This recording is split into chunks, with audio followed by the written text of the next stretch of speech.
Oh my god, I can't believe this fight just announced. I can't believe this. Let's go through it really quickly here. Oh my god. I can't believe it. I can't believe it. This is the biggest fight in MMA right now. There are no two people in the sport with more international name recognition than me and Gina, except for Connor, but no one's going to sanction that. MMA on Netflix. Jake Paul hosting an incredible event that he's put together. This is unbelievable. The return of Gina Carano, the return of Rhonda Rousey, clashing against each other. I tell you, these are the two greatest influential women in MMA history. And of course, the return of giant Francis Ngannou, maybe the best heavyweight MMA fighter of all time, against, what the hell, Felipe Lins. I don't know who the hell the guy is. They're throwing him to the lines, and Francis Ngannou's going to knock his head off. Can't wait. May 16th. I mean, it used to be that UFC was the best place that you could come in combat sports to make a living and be paid fairly, and now it's no longer. It's one of the worst places to go. It's one of the it's why so many of their top athletes are leaving to go and find pay elsewhere. It's why their champions like Valentina are selling pictures of their titties on OnlyFans. You know, like these people are, a lot of them at the ground level, they can't support their families. They're living poverty level fighting full time. And this company just got $7.7 billion. So what does this all mean as far as MMA goes? As far as combat sports? Well, I think it's pretty goddamn incredible, right? Now, I'm not saying that UFC has competition in MMA now, no. But it's a sign that the UFC no longer cares about stars, okay? They don't have stars right now. Maybe Alex Pereira, okay, I get it. Ilia Topuria. But look, the biggest stars, Conor McGregor, they couldn't sign him to fight in the White House. John Jones, they didn't want to pay him enough, so he's going to walk. He says he's going to retire. Release me from my contract, he says, right? The two greatest women MMA fighters of all time, the most influential women, Gina Carano, Rhonda Rousey, their return, clashing against each other. UFC couldn't sign these two? They couldn't make it happen?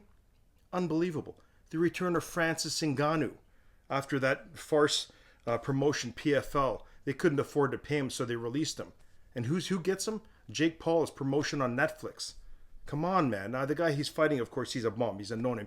They're feeding this guy, Felipe Lins, whatever his name is. They're feeding him to Francis Ngannou, hoping Francis is going to knock his head into the third row, and I hope he does. But yeah, this is the sign of the times, folks. I can't wait to see these fights, man. May 16th, unbelievable. Okay, now let me just quickly go through. I'll run through each of the fighters' history, each of those four fighters, kind of their history, where they've come from, what their records are, all that shit. Let's just quickly go through it. Rhonda Rousey is 39 years old now, 12 wins, 2 losses in her MMA career, okay?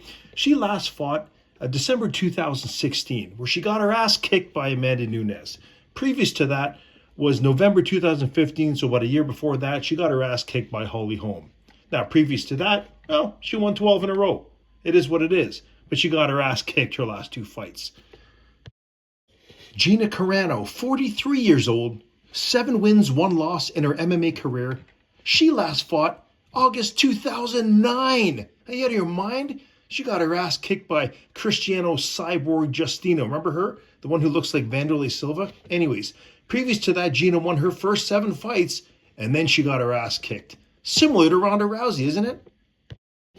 Francis Ngannou, 39 years old right now, 18 wins, 3 losses in his MMA career. He last fought that loser, Renan Ferreira, October 2024. He beat the hell out of him, knocked him out, punches, whatever.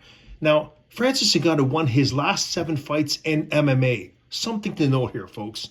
Is he the greatest heavyweight of all time? Felipe Lins, or Felipe Lins. Who the hell knows, and who the hell cares? I've never heard of this guy. He's 40 years old, 18 wins, 5 losses in his MMA career.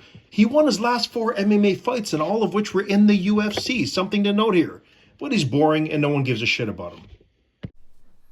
No, obviously the big thing here is the money that they're going to be paid. Because what Netflix and Jake Paul boasts is that the fighters get the majority of the money here, okay? So they're going to be paid. It's going to do very well on Netflix.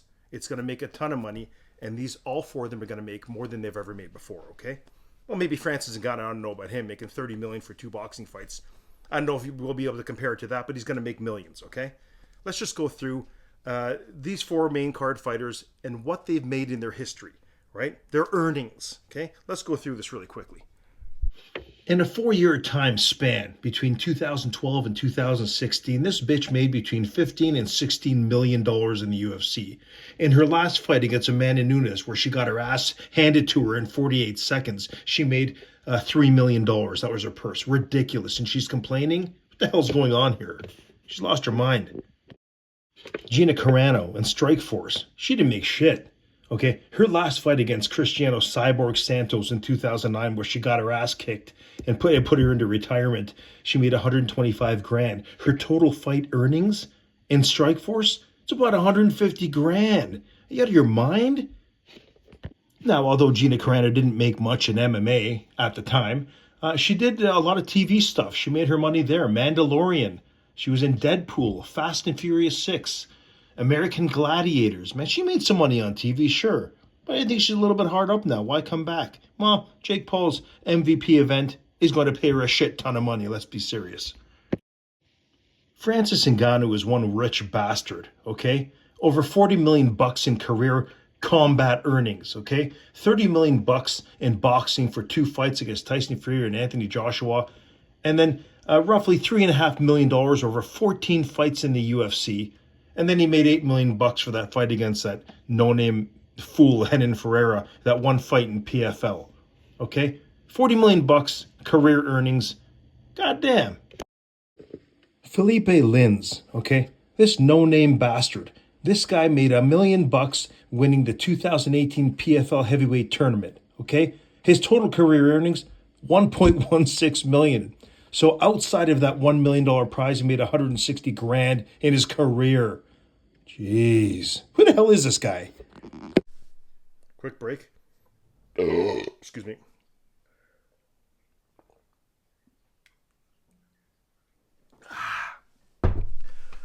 Oh, did I mention this holds 2 tall cans? Did I mention that in another? Yeah, I think I did. Yeah. Anyways. But what's going to be interesting is Dana White's reaction to that nastiness of Rhonda Rousey, what she said. Now, I thought they were friends. Dana White always indicated that him and Rhonda Rousey, they're good. They're friends. They're in a good place. And then Rhonda Rousey trashes him in the UFC. Man, how's he going to react to this? Maybe he won't. Maybe he's just not going to say anything. But I know this much. After seeing that, he's planning a response of some sort. He may come out and say, you know what? I really don't care. I didn't even see it. I don't care about that stuff. I got enough on my plate right now. Or he may say something stupid. I don't know, something defensive. Let's see. Wow, an unbelievable event put together by none other than Jake Paul, of course. You know what? The guy's an amazing promoter. Say what you want about him, okay? This is going to be great. 3 legends in one no-name name. Philippe. I don't know. But 3 legends, okay, going to come together. And it's just amazing that UFC couldn't do this. They couldn't sign Francis Ngannou, maybe the greatest heavyweight of all time. They couldn't sign Ronda Rousey, the most influential women's MMA fighter of all time, a UFC legend, okay? Gina Carano, the pioneer of women's MMA. How could this happen? Okay? I think Dana White doesn't give a shit. Okay? I think he doesn't have the influence like he used to. Okay, another great informative video. Okay, make sure you do subscribe to the channel. It's very important because more is coming in this crazy realm of combat sports. There's some weird things going on right now, okay? Here's to all of you. What happened? More to come.